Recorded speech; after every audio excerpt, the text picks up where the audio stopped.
అందరం అవమానాలు పడ్డాం, ఇబ్బందులు పడ్డాం, స్టేట్ దాటి మళ్ళీ వచ్చాం. వచ్చిన తర్వాత కింద మీద పడి ఒక గవర్నెన్స్ ఏర్పడితే మళ్ళీ కాదు ఇంకో గవర్నమెంట్ వచ్చి రోడ్లు బోర్డర్లోకి రావాలంటే కూడా మమ్మల్ని అలౌ చేయని పరిస్థితులు, ఇవన్నీ తట్టుకొని దాటుకొని నిలబడి వచ్చాం. So we are very very committed to give a bright future for this state. All of us, ప్రతి political leader they think of demographic dividend. So యువతలో మనకు శక్తి ఉంది అనుకున్నాక యువతని ఎంత బలంగా దిశానిర్దేశం చేయాలనేది ఆనరబుల్ సీఎం గారు మేము మాట్లాడుకున్నప్పుడు ఈ స్కిల్ సెన్సెస్ ఒకటి చాలా ఎసెన్షియల్ అని. So we want you to be a part of it. ఆ స్కిల్ సెన్సెస్ సంబంధించి మీ సలహాలు సూచనలు చాలా చాలా అవసరం. అండ్ 2047 ఇండియా సూపర్ పవర్ కావాలి, నెంబర్ 3కి వెళ్ళాలి అనే భాగంలో ఆంధ్రప్రదేశ్ కూడా వికసిత ఆంధ్రప్రదేశ్ ముందుకెళ్ళాలంటే ఈ విషయంలో మేము ప్రభుత్వం అనుకున్న కార్యక్రమాలన్నింటిలో కూడా మీరు మొత్తం సలహాలు సూచనలు వాళ్ళని మనస్ఫూర్తిగా తెలియజేసుకుంటూ ఇక్కడికి వచ్చిన ఎమినెంట్ డిస్ట్రిక్ట్ కలెక్టర్స్కి, డిపార్ట్మెంట్ హెడ్స్కి, ప్రిన్సిపల్ సెక్రటరీస్కి, మంత్రివర్గ సహచార వర్గానికి, గౌరవ ముఖ్యమంత్రి గారికి ధన్యవాదాలు తెలియజేసుకుంటూ సెలవు తీసుకున్నాను. జై హింద్.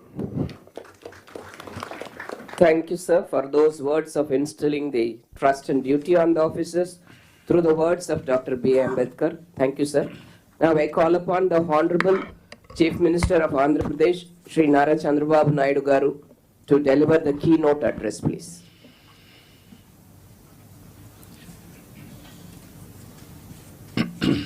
గౌరవనీయులు, మిత్రులు, గౌరవ deputy chief minister Shri Pavan Kalyan garu, గౌరవ revenue minister Shri Anagani Satyaprasad garu, respected cabinet colleagues, గౌరవనీయులు chief secretary Nirab Kumar Prasad garu, special chief secretary revenue RP Sisodia garu, CCLA గౌరవనీయురాలు జయలక్ష్మి గారు, గౌరవ secretaries to government, head of the departments, district collectors and other senior officers. ఇప్పుడు ఇక్కడ మన కాన్ఫరెన్స్ కూడా అందరూ కూడా ఒకే వేవ్ లెంగ్త్లో పనిచేయాలని డిస్ట్రిక్ట్ లెవెల్లో ఉండే డిస్ట్రిక్ట్ ఆఫీసర్స్ అందరినీ వీడియో కాన్ఫరెన్స్లో పెట్టాం. అక్కడుండే డిస్ట్రిక్ట్ ఆఫీసర్స్కి అందరికి కూడా నా నమస్కారాలు. మొట్టమొదటిసారిగా కలెక్టర్స్ కాన్ఫరెన్స్కి మీకు అందరికీ స్వాగతం. ఇది ఒక హిస్టారికల్ కాన్ఫరెన్స్.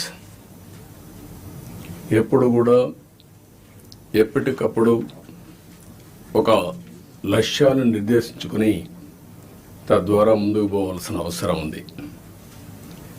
నేను ఈరోజు కొత్తగా ఈ కాన్ఫరెన్స్లు పెట్టడం లేదు.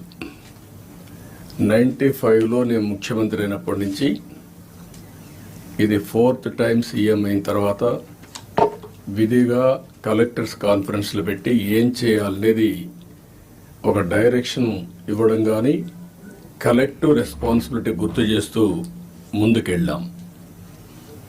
ఇప్పుడే మిత్రులు మాట్లాడారు. ఈరోజు మనం కాన్ఫరెన్స్ ఒక చరిత్ర తిరగ రాయబోతుంది.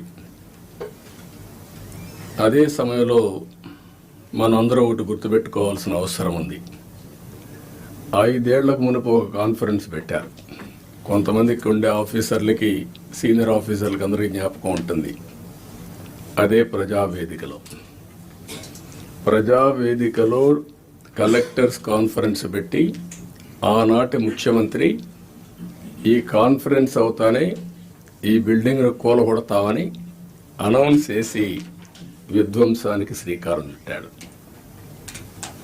అక్కడ నుంచి 5 ఏళ్ళు అన్ని రంగాల్లో ఒక రంగం అని మిగలలేదు. నేను 4వసారి ముఖ్యమంత్రి అయిన తర్వాత ఫస్ట్ టైం నేను ముఖ్యమంత్రి అయ్యాను. ఇబ్బందులు ఉన్నాయి, ఆర్థిక ఇబ్బందులు ఉన్నాయి. కానీ ఆఫీసర్లో మొరేల్ చాలా హైగా ఉంది అప్పుడు. ఆ రోజు జరిగింది కాస్తో కూస్తో ఇన్ఎఫిషియన్సీ, లేకపోతే కొంత కరప్షన్. ఇప్పుడు అట్లా కాకుండా విధ్వంసం, పనిచేసే ఆఫీసర్లందరినీ పక్కన పెట్టడం, ఆఫీసర్లు కూడా బ్లాక్మెయిల్ చేయడం, ఒకటి కాదు అన్నీ కలిసి ఈరోజు ఈ స్టేజ్కి నేను ఎప్పుడూ చూడనంత ఒకటి బ్రాండ్ ఏపీ దెబ్బతినింది. ఆఫీసర్ల యొక్క మనోభావాల్ని దెబ్బతీశారు. ఢిల్లీకి పోతే ఒకప్పుడు Andhra bureaucracy one of the best bureaucracy, మీరు గుర్తుపెట్టుకోవాలి. ఇక్కడి నుంచి పోయిన ఐఏఎస్ ఆఫీసర్స్ సక్సెసివ్ 3-4 ఐటీ సెక్రటరీలు అయ్యారు కంటిన్యూగా. ఇక్కడ నుంచి పోయినటువంటి ఫైనాన్స్ సెక్రటరీస్ ఆర్బీఐ గవర్నర్లు అయ్యారు. ఇక్కడి నుంచి పోయిన వాళ్ళు కేంద్రంలో కీలక బాధ్యతలు వహించారు, వరల్డ్ బ్యాంక్ వెళ్ళారు. ఈరోజు మనం చూస్తూ ఉంటే ఆంధ్ర ఆఫీసర్స్ అంటే ఢిల్లీలో కూడా అన్టచబుల్స్ కింద, వీళ్ళు ఏమి చేయలేరు అనే పరిస్థితికి వచ్చారు. ఎప్పుడు కూడా మనం గుర్తుపెట్టుకోవాల్సింది, నేను ఇంత మునిపే మీతో చెప్పాను, ఒక చిన్న తప్పు జరిగితే కరెక్ట్ చేయొచ్చు, కానీ టోటల్గా విధ్వంసానికి గురైనటువంటి రాష్ట్రాన్ని మళ్ళీ పునర్నిర్మాణం చేయాలంటే ఎక్స్ట్రా ఎఫర్ట్స్ కూడా మనం అందరం పెట్టాల్సిన అవసరం ఉంది. నేను రాజకీయాల్లో 45 years ఉన్నాను, 4.5 decades ఉన్నా. గ్రామాల్లో కరెంట్ లేని రోజులు, రోడ్లు లేని రోజులు, అక్కడి నుంచి ఈరోజు చూస్తే కరెంటు ఊర్లోనే ఉత్పత్తి చేసుకునే రోజులు, కార్లు ఆటోమేటిక్ కార్లు వచ్చేసి డ్రైవర్లెస్ కార్లు వచ్చే పరిస్థితికి వచ్చింది. అంటే మన కళ్ళ ముందరనే ఇప్పుడు మన వాళ్ళు మనం చేసిన ఇక్కడ ఇంకొక విషయం కూడా మీరు గుర్తుపెట్టుకోవాల్సిన అవసరం ఉంది. అన్నింటికంటే పబ్లిక్ పాలసీస్ అంటే చాలా పవర్ఫుల్.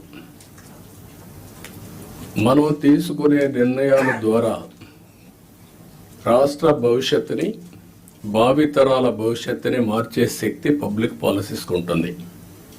దానికి ఎగ్జాంపుల్ మీరు చూసినప్పుడు 1991 ఆర్థిక సంస్కరణలు. ఆర్థిక సంస్కరణలు రాకమునుపు ఇదే దేశం, ఇదే అడ్మినిస్ట్రేషన్, ఇదే ప్రజలు. కానీ బిఫోర్ మీరు చూస్తే భారతదేశం 2%, 3% గ్రోత్ రేట్. అదే ఆర్థిక సంస్కరణలు వచ్చిన తర్వాత కాంపిటేటివ్ ఎకానమీకి దోహదం చేశాం. అక్కడి నుంచి ఈరోజు 2047కి సూపర్ పవర్గా తయారయ్యే అవకాశాలున్నాయి. 5th largest ఎకానమీకి వెళ్ళాం. బై 2029 3వ లార్జెస్ట్ ఎకానమీకి రీచ్ అవుతాం. నా లెక్క ప్రకారం అయితే గట్టిగా పనిచేస్తే అందరం డెడికేషన్తో పోతే 2047కి ప్రపంచంలో నెంబర్ 1 ఎకానమీగా ఉంటాం. లేకపోతే బై డిఫాల్ట్ 3rd లో ఉంటాం. కష్టపడితే కొద్దిగా 2ndకు వస్తాం.